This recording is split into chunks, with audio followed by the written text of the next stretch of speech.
Добар ден, уште еднаш од мене, како што ти кажа во одјавата на Централниот дневник, Аргумент Плюс денеска посветен на економијата, Синиша Наумовски, универзитетски професор, мој гостин. Благодарам што ја прифати мојата покана. Благодарам на поканата и ми е чест што гостувам кај вас. Сакам да ве прашам оно што ги прашав и неколку професори, ваши колеги, па и бизнисмени, кои се очекувањата за економијата годинава и како во овој почетен, стартен месец почна економијата? Добро, глобално годината почна турбулентно, нели? Јас се сеќавам бев и во Америка во тој период, трети, четврти, Венецуела, па сето тоа нели афектираше со Давос, конференцијата, тие преструктурирање исто и кај нас, нели? Гледаме протести, барем се оваа недела сум тука. Моите очекувања се дека економијата во 2026 ќе биде во форма на, ќе треба да сме среќни ако ја стабилизираме на нешто околу 3, до 3,5 би било фантастично. Резултат на раст на бруто домашниот производ. Тоа е оптимистично сценарио. Друго сценарио, сега ќе кажам пак, викам, мој став, нели, она што јас имам одредени информации или и сите ги гледаме на медиумиве состојбите, може и да се очекува и понеповолно сценарио. Тоа ќе зависи од состојбата во Европската унија и во самото рекалибрирање, би рекол, на односите помеѓу Европската унија и Соединените американски држави. Прилично тоа го гледаме дека има влијание сега.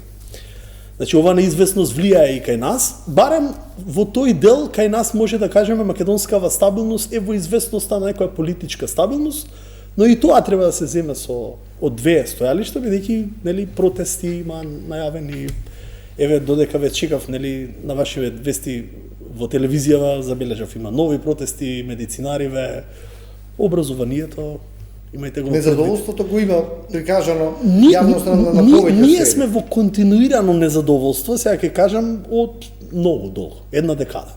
Тоа и како граѓани и во бајцата можеме и треба да го признаеме, нели? Да говориме не како деца во време на транзицијата. Така, и како деца. Можам да кажам, граѓани и гледачи барам на овие емисии сакаат малку вистина да чујат, не пиар. Ние и светот зависи од пиар. Слушајте го претседателот на ова или на држава веќе ние влеговме во една трка на... И самиот премиер ни порача да пишуваме убави вести, меѓутоа, ајде да ги најдеме тие убави вести. Како да ги побараме на сите овие случувања што не се случуваат. Во се можеме да видиме и добро и лошо. Мислам, еве ќе разговараме вечерва. Факт е дека ние имаме некаква стабилност, тоа или предвидливост, но од друга страна и дека се најавуваат неколку турбулентни периоди што можат да не донесат до некои, еве според мене, може и избори да има. Ќе видиме. Се може да се случи, но ајде ќе разговараме малку за економски параметри. Реков, моите Што значи 3% оптимизам? Еве да им објасниме на граѓаните. Зборуваме за бруто домашниот производ, така? Да. Што значи 3% оптимизам, бидејќи самиот тек на економијата како пуштите глобално, вака ќе да не биде, јас не сум политичар, да не ме сватат гледачи сега бранам или напаѓам него, објективно ќе зборувам, објективно. Глобалниот свет ќе расте од 2,5 до околу 3% и 2026. Тоа се официјалните статистики, ММФ, Светска банка, еве форумиве и сите тие кои ги имаме, информации билатерално, јас преку германскиве професори често на неделно или повеќе од тоа некогаш комуницирам, бидејќи работиме со нив веќе 7-8 години, а и од друга страна бев сведок и на американското движење на економијата, па така да можам да дадам и некои мои лични искуства што мислам јас, без разлика на она што го пишува пиарот или одредени стручни нели куќи. Ако растеме глобално, светот расте со 2,5% до 3%, а при тоа има неизвестност. Добро. Секогаш кога постои зголемена преструктурирање на геополитиката и во политичка глобална неизвестност, тоа предизвикува ризици. Тоа е правилото во економијата. Волатилноста, велиме на пазарите, јас велам волатилност и на самото живење, на самите текови на процесите, инвестиции. Тие ризици удираат каде? Кај малите, оние зависни? Тие ризици удираат сега веќе и кај земјите членки на Европската унија. Сега, директно кај нас удираат бидејќи наш стратешки партнер е Сојузна република Германија. Тука треба ние да го ставиме фокусот. Така да македонското очекување ќе биде ако падне цената на енергенсиви и овие елементи кои креираат притисок врз инфлацијата во германската држава, Германија, бидејќи ние наш најголем стратешки партнер, тоа позитивно ќе се почувствува. Ако Европската Унија расте со поголема стапка од предвидувањата кои се околу 2,5%, што ја не очекувам дека ќе расте повеќе од тоа, бидејќи сега се преструктурира, гледате и самите движењето во Индија, моите колеги професори тоа го правеа почитувани уште лани.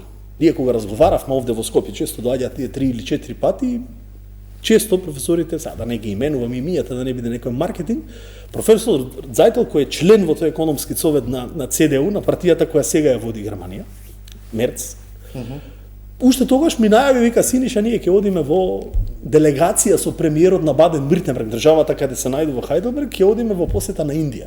Значи, европјаниве многу од поодамна веќе, мислам дека од промената на власта во Соединетите Американски држави од ноември 24-та, така чинам беше, да, ако не се лажам, да. Бараат нешто ново? Па, мислам дека веќе патот е полека алтернативен во насока на кинеско-индиско приближување и според мене тоа е оправдано ако сум јас член или жител на Европска Унија. Бидејќи вие мора да имате пазар алтернативен од другава страна ако стратешкиот партнер комплетно ја прекалибрира, реков, неговата. Но ако дополнително тој стратешки партнер се налути? Не верувам јас дека американската политика има многу интерес во овој регион. Па да, ама не става на црни листи, не става нови такси. Не верувам дека сега, внимавајте, ние мора да се држиме, зборувам сега за ЕУ. Добре, јас зборев конкретно за нас. Македонска, да, ќе се вратам сега. Македонија мора да биде во добар однос со сите. Ние сме малечка држава, верувајте ми, еве јас кога би се занимавал со политика, можам да шпекулирам, никогаш не би сакал сега да сме ние некој на маса предмет на дискусија, бидејќи навистина не е добар момент, не знаете што може од денес оваа волатилност или непредвидливост, агилност би рекол на одлукиве кои се носат. Може би сега е добро да остане политиката мирна во тој дел, бидејќи и нам ни треба неоспорно Европа и Германија, задолжително број 1, но и стратешкиот сојузник нас ни е потребен бидејќи има најдлабоки корени за оваа држава да стане одржлива на еден начин и како не знам. Тема сакам да прочуваме пред 2 дена дојдовте од Америка, пред 3 дена. Неформално во разговорите што можете да ги слушнете на улица, во кафетерии, не знам, во трговски центри, се кажат американците дека го изгласаат Трамп. Сакате искрено да зборувам, така. Бидејќи ако ме прашате мене, јас во јавноста не сум човек кој ги менува ставовите, сум имал многу цврсти и контраверзни ставови за многу теми. Каква е перцепцијата? Ама и за Трамп. Јас Трамп го почитувам како предприемач. Како човек, како млад човек кој јас самиот сум се занимавал со бизнис, ми бил на еден начин инспиратор, мотиватор, неговата дрскост, never give up и така натаму тие мотивацијски, но Трамп како политичар треба да се земе од другата страна сега. Неговите затоа е овој шок кај естаблишментот на американската политика, бидејќи неговите изјави се класично базирани од еден историјат на негово делување во бизнис. Значи преговори, па носење на маса, па тој пиар. Како Америка да му е компанија. Па на еден начин таков впечаток се добива. Сега имам исто интересен за гледачи ќе биде овој мој став, неколку пати лани бев и дури 4 пати Америка, имаме некои проекти во Чикаго. Чикаго е демократска република. Њујорк има една нова сила, но генерално суфицитот во Америка е реален. Американскиот суфицит во 2025 е остварен. Истото тој преседател и може би ретка ситуација сум имал и прилика дома да видам во неговиот дом во некои неформални во Мара-Лаго се сеќавам мај, но далеко од политика, него бев поканет преку некоја српска конекција со бизнис естаблишментот и видов прилика, сега да не ме сватите некаква пофалба или нешто во овој дел, но прв пат го кажувам ова јавно, внатрешниот капиталистички естаблишмент како разговара. Мај беше тоа, чинам, 25-та година, имаше некоја донаторска конференција на професори од Флорида кои се кандидираа во, сега имаат избори во Флорида, Байрон Доналдс, мислам дека се викаше кандидат, и правеше покани, и јас случајно се најдов во Мајами, и бевме во таа позиција да се најдете на некој листинг, што е добро, да речеме, да можам да пренесам. Тогашниот говор на тамошниот естаблишмент и на председател на Америка беше ке види без камери. Ке видите крајот на годината колку пари ќе останат од ова што го правам и така натаму. Си имал план. Тоа е реално за нив. Но ако погледнеме раздорот на американското општество е лоша работа. Таму веќе имате протести, имате Незадоволство. никој не може Тајње. да знае како ќе се развива таа перцепција. За Македонија сега викам, добро е да се држиме ние до американските држави, не до одредена политичка гарнитура која е менлива и минлива, така. Така. Но од друга страна, Сепак не е стратешки партнер и од така е. тоа нема бегање. И од друга страна, секако мора да бидеме до позицијата до Европската унија, особено до Германија. И ако треба да бираме, а веќе бираме. Да, тоа е добро. Не можете така да направите дискусија, сега мислам дека и Па, знаеме воздржани да бидеме ако како ги и прашате и политичари кај нас, овие кои се во позиција, опозиција може послободно како опозиција да говори да. и само да критикува и како секоја опозиција на секаде. Но ако прашате разумно мислење, јас мислам дека еве јас ќе ви одговорам така, никогаш Македонија не треба да прави компарација. Ние треба да бидеме во позиција да добиеме од сите позитивно. Како што тоа го прават некои други држави. Всушност, од сите добиваме негативно. Да бидеме реални. Добро. Барем до сега. Да, но не може да кажеме дека од Германија добиваме негативно, бидејќи 70% од фабриките се германски. Така. За одлуки, за чекори кон Од соседиве, ние имавме едно лошо искуство со соседиве, така, едно 200 години. и тоа искуство допринесе многу раслојување, не по наша вина. Значи, ние не бевме виновни за таквиот начин од источниве соседи. И на крај останавме на еден начин, можеби во една позиција, но пак јас ке речам, ваквите геостратешки поместувања за Македонија може да бидат и бенефит. Како тоа може да бидат бенефит? Замислете дека сега имавме состанок со професори од Луксембург пред 2-3 дена, и вака ми рекоа, викаат, Црна Гора некои проекти ќе движиме во едукација, во банкарство, Црна Гора вика 28 се планира да биде full time member на ЕУ. Тука ние можеме да го искористиме. Вие самите во најавата на вестите преска кажавте и Украина, нели, во меѓународниот дел која говори. Значи Македонија може и да искористи во овој регион да се турне Заедно со Црна Гора. Тоа е бенефит кој треба да го задржи, но тоа не значи да влезете вие во конфликт со стратешкиот партнер Америка. Едноставно ќе ги видите бенефитите, ќе бидете помирни можеби во комуницирањето, така. Ајде да збориме отворено, дали е добро сега да ве стави на масата американскиот председател. Не. Што подалеку тоа подобро. Мислам дека така. Да. Да го оставиме сега глобалниот свет. Сега, тоа како ќе влијае врз Македонија? Македонската економија, ќе се вратиме назад, мислам дека бевме атрактивни, пренесовме многу вака поинаква енергија на гледачите, да не бидеме досадни сега со бројки истите. Јасно. Колеги кај нас некако реченици се повторуваат, растот, тоа. Да, ние ќе се движиме со 3% раст, тоа не е нешто кое што ниту можеме да кажеме дека е многу голем елемент, но од друга страна не е ни за подценување. Ако знаеме дека германската економија се извлекува од рецесија и тоа директно влија и на европската економија и веќе нови партнерства кои се прават со источните земји, Кина, особено Индија, сега тоа се нагласува, нели, председателката на ЕУ комисијата тоа го нагласи, мислам дека тоа ќе повлече поголемо производство за Македонија, зборам пак, поголемо производство во германските фабрики и тоа индиректно ќе значи поголем извоз на македонските правни лица кои се основани од Германија овде во автомобилската индустрија. Тоа ќе значи позитивен елемент, но 3 до 3,5% раст реално граѓанинот не може го осети. Ме разбирате? И од друга страна сакам да кажам, не може германската економија не може да направи повеќе од 3-4%, бидејќи таа е развиена на едно суперлативно ниво. Кај нас треба да има континуиран раст од 5-6 за да можеме да осетиме и ние и вие и сите оние кои што пред 2 дена си бараа подобри услови за работа, Јас затоа секогаш бев подобри плати и така натака, подобар стандард. Се согласувам во целост, затоа секогаш овој период бев можеби оптимистичен и помнам овие 7-8 години во Советот дека го обавував тоа сериозно општествено одговорно, можем да кажем, делување од моја страна, поминавме тешки искушенија, бевме во двоцифрена инфлација, па имавме ковид, па се затвара економиите, па вбризгавме многу пари, па тоа требаше да се одработи, па не го одработи. Последиците од тој застој, зголемени со украинскава војна, сега се чувствуваат. Тоа да не се многу ништо не е исто како вие како менаџер на финансии многу тешко е да водите сега економија. Згора на сето тоа инфлаторните притисоци се уште постојат, виреат, иако се под контрола, и тоа е добро.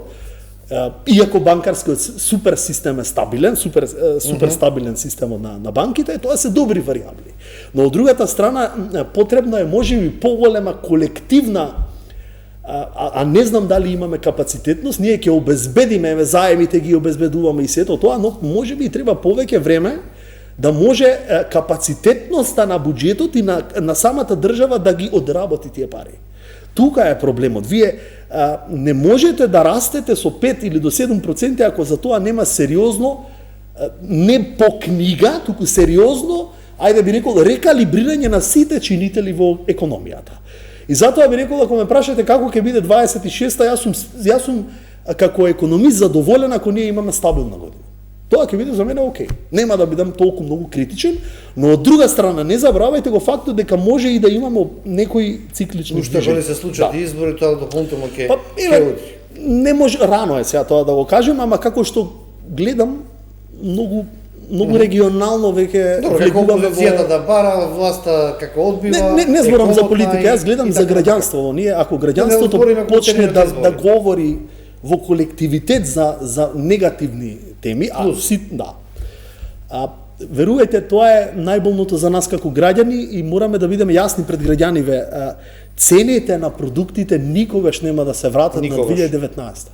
Но успешноста на економистите е тие цени да ги зауздаме или да ги замрзнеме на еден начин, нивниот раст да не продолжи.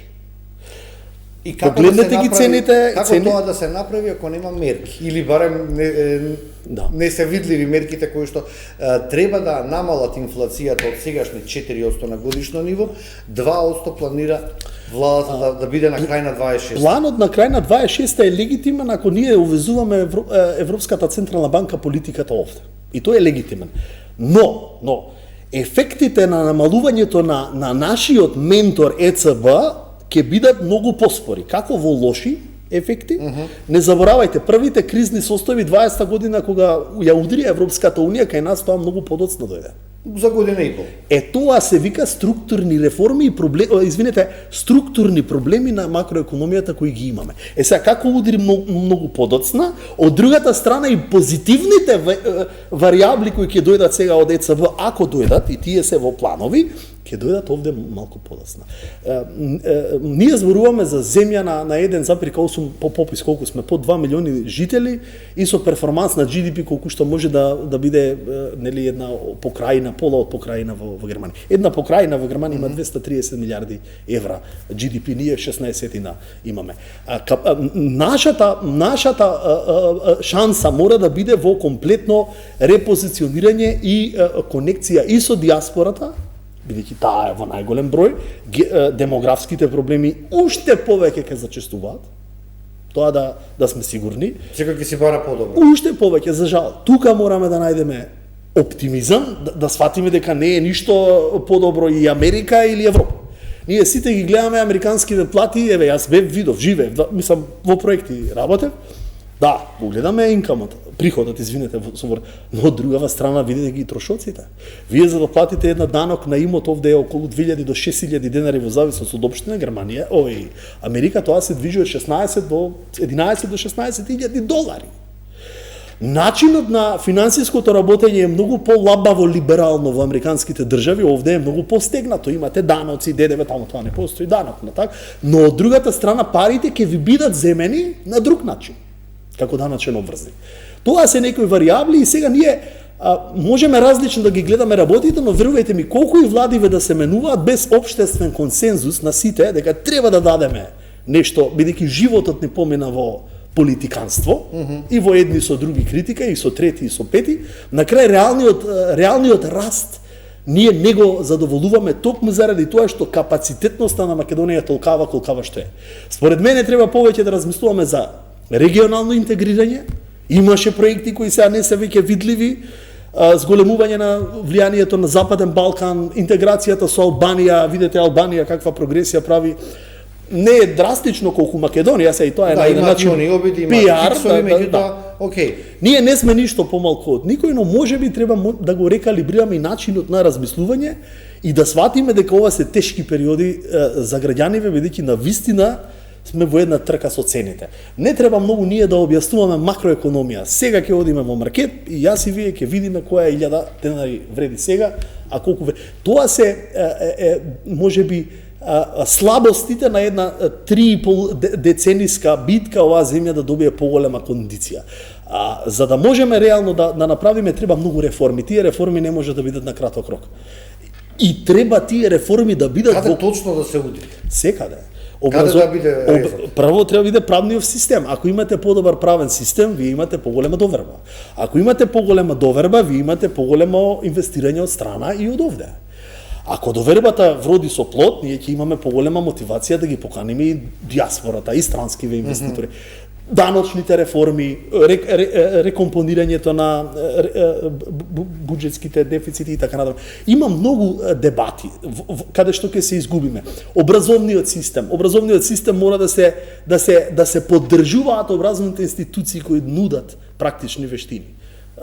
Не мора да бидеме само носители на теориски аутпути. Здравствениот систем, ајде, да не навлегувам, таа е сосема друга тема. Но генерално мотивацијата ќе биде кај претприемачите. Сега вие ќе гледате една нова ситуација во Македонија оваа година, каде што ќе имате раслојување во комуникацијата помеѓу од една страна работодавачите и работниците. Па го гледате тоа сега деновите. Така, јас го гледав и од страна, ама сега го гледам и тука, бидејќи имате различни стојалишта. Едните бараме минимална плата. Не ви ја менувам темава, но тоа ќе биде нешто со што мислам дека ќе се занимава јавноста во овој период и легитимно е. Можеби не е етички да го понудиме тоа како притисок на државата, но внимајте, нема добро време за протест. Секогаш е протестот можеби крик на некој слој од општеството. Но она што за оваа тема да бидеме свесни, јасни, без да ме критикува, и може и да ме критикува кој сака, мора да внимаваме во делот на минималната плата, бидејќи тоа може, ако сериозно се зголеми како што зборуваме за околу 47%, тоа и тоа како ќе игра влијание на довлошување на состојбите во монетарните инструменти од една страна и од друга страна во демотивацијата кај работодавачите. Тука треба да се бара еден баланс и да се остави самите две структурни спротивставени страни да најдат разумно решение како понатаму ова да оди со зголемување. Синдикатите велат кога и да се зголемеше минималната плата, секогаш се зголемувале бројот на компании и бројот на работници, никогаш не се намалиле. Имало кои што згаснувале, да, меѓутоа процентот бил Па имам јас податоци дека 2000 пред неколку години кога зголемивме од 12 на 18 имаше многу неповолност во затворањето сега, околу 100.000 граѓани. Како и да е, треба тука внимателно да се видат двете страни. Бидејќи тука највеќе треба да го земеме приоритет продуктивноста на трудот. Вие не растеме ние со 50 или 47% во BDP или во продуктивност на работници или во некакво зголемено вкупно производство, па за да можеме да ја зголемиме со 47 минималната плата од 24 на 36. Колку време според вас ќе треба овие 250 милиони евра што се историја во приватниот сектор за подобрување на продуктивноста да и дадат резултат? Продуктивноста треба да ја стимулира системот. Тоа невозможно е да го направи, затоа што владата или менеджерите, тоа е долг процес. Продуктивноста значи влијание врз менеджерските структури, влијание врз младите лица уште од 17-18 години да влегуваат. Нови технологии, дигитализација. Тоа е процес кој што долгорочно ќе трае од една страна и од друга страна продуктивноста на трудот можеби е проблематика на целиот регион. Ако земете и соодветствува на платата која ја добиваме. Сега вистинското прашање тука би било дали со зголемување на минималната плата може да се врши притисок врз работодавачите да добиваат поголема награда работници во почетното ниво. Тоа треба сериозно да се направи анализа. Јас не сум за да се брза, треба внимателно да се оди во тој пат, бидејќи ако тука направите сериозна промена, не знам тоа какви може да донесе многу понеповолни позиции макроекономски, но тоа вреди да се разговара. Од другата страна, да, регионално, ако споредите, минималната плата е најниска во регионот или една од најниските, но од друга страна и самиот бруто труд, времето, количеството на време и учеството на работната сила е најмалку што го даваме ние во споредба со Србија, еве не одам подалек. Тука Не одам со регионот, Германија. Германија према нас е 1:4. Тука може би треба да поработиме и тука ќе треба да граѓанството тоа тешко ќе го помине, бидејќи како што ви кажав и пред малку, нема да има враќање на цените, може би треба да работиме на цена на стамбеното прашање се врати, гледате како и дали имате чувство дека целиот овој период некако се тркаме со цените. И тука не знам колку има капацитетност согласно можностите кои сега ги има Да се контролира? Да. Тука Ете ќе се именува и законот за нефер трговски практики, ќе има зголемени но се прават контроли. и мора да видиме Веќе има и изречени нели казни за картелско здружување и така натака, меѓутоа некој си игра со чувствата. Најголемата, тоа го дискутиравме и минатите години со колеги од Советот, се сеќам, најголем процент имаме ние како Македонија во однос на отстапување на платата на менаџментот во споредба со платата на работниците. Тој гап може би треба да се намали, но зашто постои, викаме, човекови ресурси професијава. На крај, никаде немате фиксни плати, секаде платата е вариабилитет. Ти се договараш лично. Така е, колку јас ќе направам, не знам, добар продукт и ќе го пласирам, толку ќе бидам повеќе награден. Така, како велиме ние работиме, толку колку што ќе бидеме платени. Барем, ајде, европското и американско претпримачко делување е такво. Некако тука кај нас имаме потреба во насока на поинакво поставување на тие односи со плата. Да, класично би било, сакам поголема минимална плата и тоа е легитимно и легитимно е тоа. Легитимно е да го барате. Но ефектите од тоа треба јавно, мислам дека повеќе не достига една јавна дискусија каде што можеби самите чинители треба да се договарат. А оној кој треба да го поддржи тоа е оној кој го регулира системот. Зошто македонскиот работник е попродуктивен во Германија отколку во Македонија? Да, тоа е вистинското прашање. Заради тоа што самиот мајндсет и нормално платата што ја добива е многу поголема отколку што ја добива тука. Но не заборавајте го елементот на нето ефект, нето маргина. Тука све што не работи, едната рака му е во джебот. А овде ние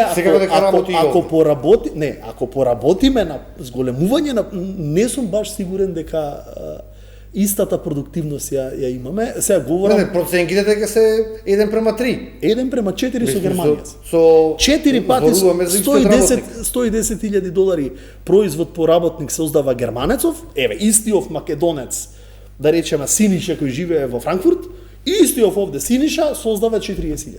Значи само Албанија е под нас, сите други се пред нас. Сега тука што е проблемот, може би има поголеми варијабли, не знам. Ај вака да одиме, са и културата е на менаџментот и односите меѓучовечки, така. И секако може би елементот на мотивација. И затоа сега тука, внимајте, не може така тоа како политика на желби, сега ја сакам минима. Тука треба сериозна анализа. Тоа сериозно треба да го приложиме пред граѓаниве и да видиме која ќе биде оптималната формула за раст на платите. Ние особено имаме некаде пропорционален дел, 57% минималната плата е сега од процентот од просечната. Што во Европа да речеме е 50%. Значи ако го правам, сега да не ме сватите дека сум на вака или на така, тоа е договор помеѓу работодавачите и самите синдикати. И власта. Во Европа и владата сега 50% е во Европа. Значи Европската унија имаше бурни дебати бидејќи има земји кои не може туку така да бидат прифатени реформите за минимална плата. И тоа се остави да биде како процентуален дел, не да биде како фиксен дел. Тоа е сериозно за анализа и различни економисти, припадници на одредени табори различно ќе дискутираат. Сега јас ако имам некакви намери да политички ви одговорам, сега може да напаѓам. Овде сме за Овде сакам да ги кажеме за економијата. Бидејќи мислам дека на медиумскиот простор веќе му недостига објективно мислење.